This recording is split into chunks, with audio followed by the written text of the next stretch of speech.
One of the 10 promised paradise. The prophet, peace be upon him, gave him the glad tidings of paradise as one of the 10 promised by God. His early conversion to Islam, he was among the first to convert to Islam at the hands of Abu Bakr al-Siddiq, before the prophet, peace be upon him, entered Dar al-Arqam.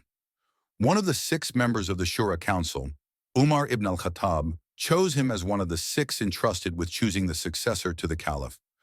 One of the most prominent merchants among the companions, he was known for his skill in trade, becoming one of the richest of the companions. His motto was, "If I lift a stone, I will find gold beneath it."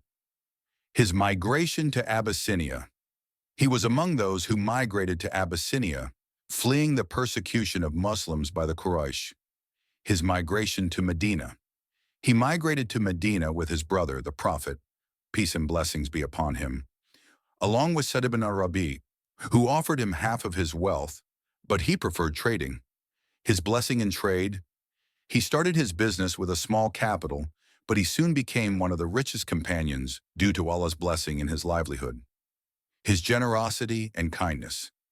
He spent his wealth in the cause of Allah and donated an entire trade caravan to the needy in Medina. His jihad in the cause of Allah.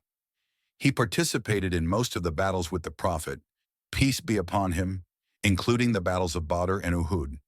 His injuries in battle, he sustained numerous wounds in battle, including more than 20 stab wounds to his body during the Battle of Uhud.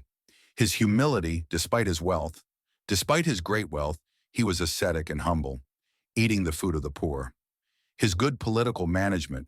He was one of the wisest of the companions and played a significant role in the selection of Uthman ibn Affan as caliph after the death of Umar ibn al-Khattab.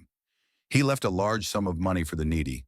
Upon his death, he left bequests for money and charity, including 400 dinars for each of the survivors of the Battle of Badr. Death. He died in 32 AH during the reign of Caliph Uthman ibn Affan at the age of 75. Burial in al-Baqi. The funeral prayer was performed by Caliph Uthman ibn Affan, and he was buried in the al-Baqi cemetery in Medina. Abdul Rahman ibn Auf was a wonderful example of a righteous merchant who combined wealth and piety, and he was an example to be emulated in generosity and humility.